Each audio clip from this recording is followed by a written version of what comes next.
Good morning, good afternoon, good evening, depending on where you are watching from. Welcome to Favorite News. Don't forget to subscribe. Tonight, we turn to a developing story in Central Africa that is quietly reshaping global power dynamics. A story about minerals, money, and influence in the Democratic Republic of the Congo.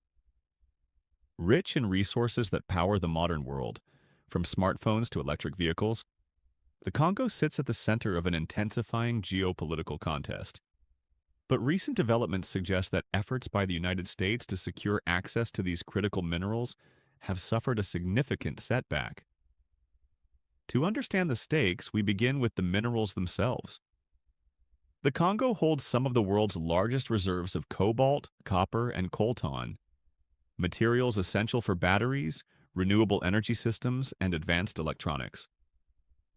In fact, cobalt from the Congo is a key component in lithium-ion batteries used in everything from electric vehicles to defense systems. This has made the country one of the most strategically important locations on Earth. But Congo's wealth has also long been a source of conflict, exploitation, and foreign competition. For years, China has built a dominant position in Congo's mining sector. Chinese companies control a large share of the country's major mining operations, infrastructure, and processing facilities. Through long-term investments and infrastructure for resources deals, Beijing has secured deep influence over Congo's mineral supply chains. The United States, recognizing the strategic risk of relying on China for critical minerals, has been trying to establish alternative partnerships in both directly and through private companies.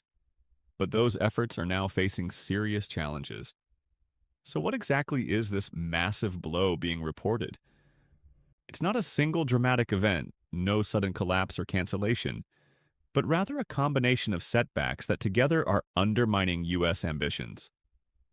First, Congo has continued to deepen its relationship with China, signing new agreements and reinforcing existing partnerships. This further limits space for American involvement. Second, security concerns are a major obstacle.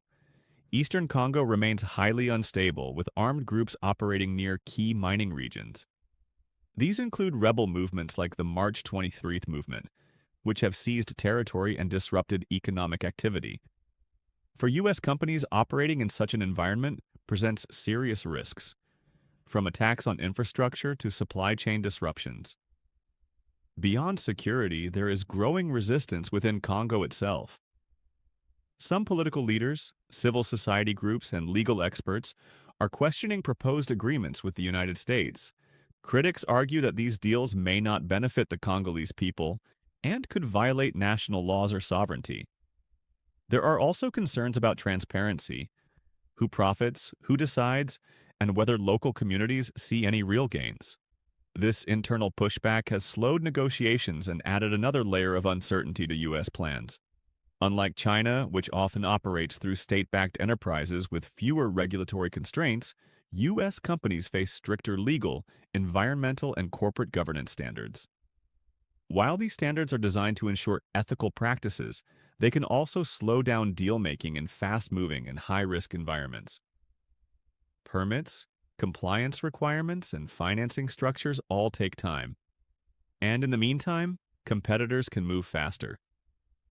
For its part, the Congolese government is not simply choosing sides. Instead, it is pursuing a strategy of balance, engaging with multiple global powers to maximize its own advantage.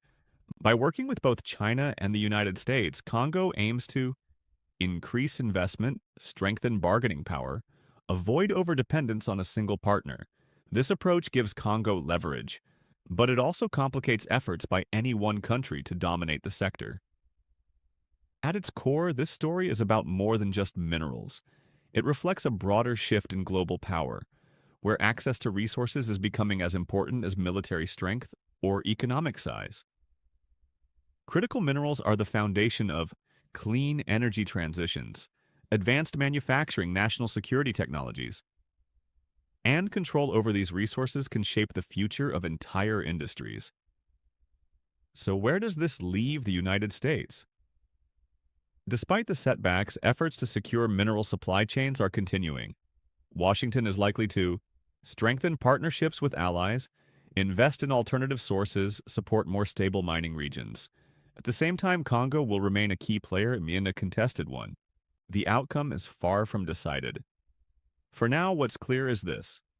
The race for Congo's minerals is intensifying, not slowing down. And while the United States may have encountered obstacles, the strategic importance of the Congo ensures that it will remain at the center of global competition for years to come. This is not the end of the story, but a turning point in a much larger struggle over the resources that power the modern world.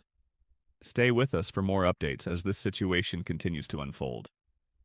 I'm Mike, you're watching Favorite News. Stay tuned for more upcoming news. See you in the next one. Bye-bye.